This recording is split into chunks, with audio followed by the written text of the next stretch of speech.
has láo been láo láo defeated. láo.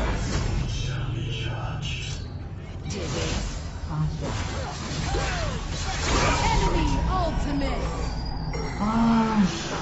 Kratos has fallen into the abyss. Enemy double kill. Your tower has been destroyed. Are being attacked. An ally has been defeated. Giờ một số ông rồi đang ở nước Your ngoài. tower has been destroyed. Thằng mẹ rồi.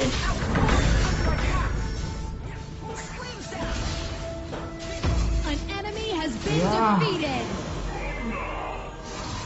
Your tower has been destroyed. Khó rồi.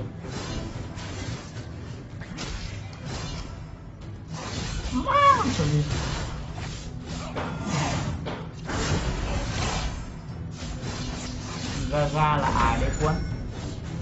Gaga là người yếu của Minh Đại Tú.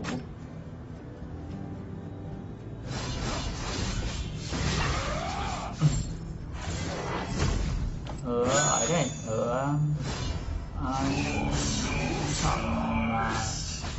sông tạm đấy.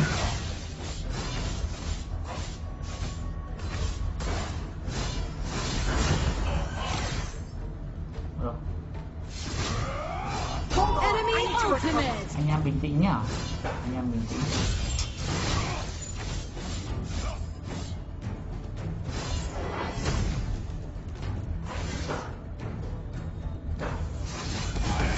Your team has destroyed a tower. Your team has destroyed a tower. Enemy bloodbath.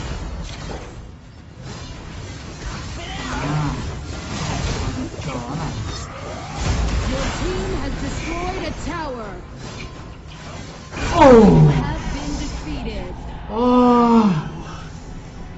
Cay thế. Sao ngu người ngã xuống những quả rất là ngu người. Đã khó rồi. Cố lên nào. Cố lên nào.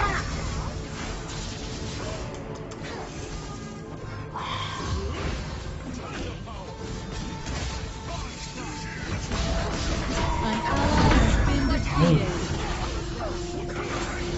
An enemy has been defeated. Cố gắng lật kèo anh em ơi, cố gắng lật kèo nào. Chết ngược mẹ rồi.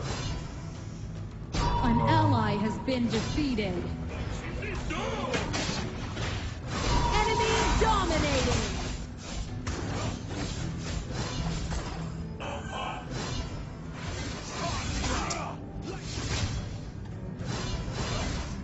No.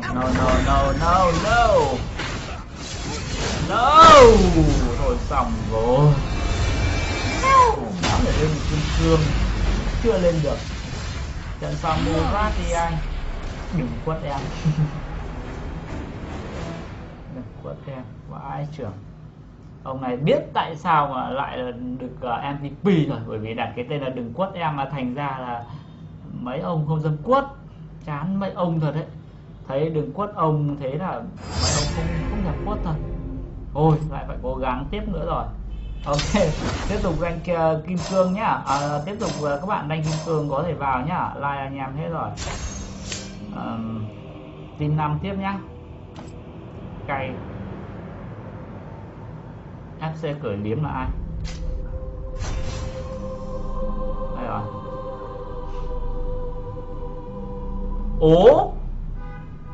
Ủa như vậy là bây giờ thì anh em sorry anh em tí. Mình đánh toàn với mấy anh em trong làng hết. Đấy, mấy anh em gọi là ở trong cùng làng của mình hết. Đang có một team gọi là team trong làng. Chưa bao giờ đánh với nhau cả.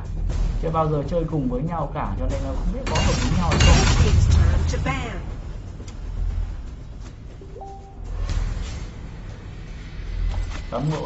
Cấm ngộ không nha anh em. Đánh trong làng cho nên mình chỉ nói chuyện với làng chị.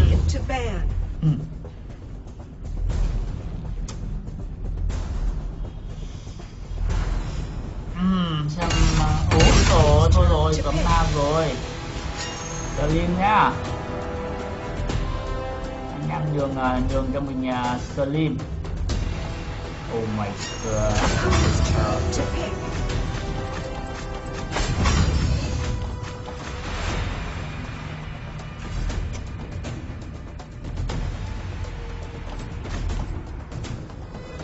Thỏ bây giờ con thỏ đáng yêu. Toro đi. Toro đi. Toro đi của này. Toro đi. Chúng cần phải ăn ID rồi. À Luca. Tưởng là chơi ID phải.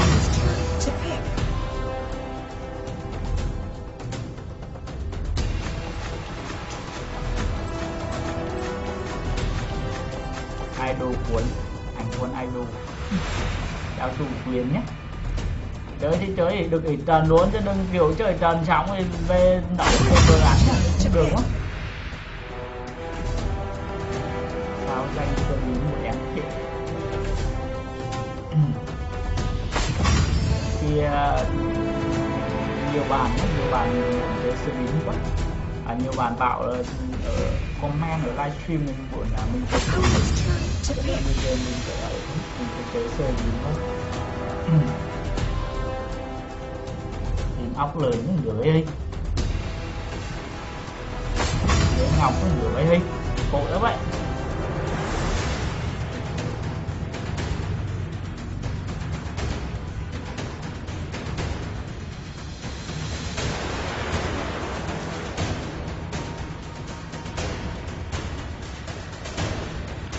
Seconds remaining.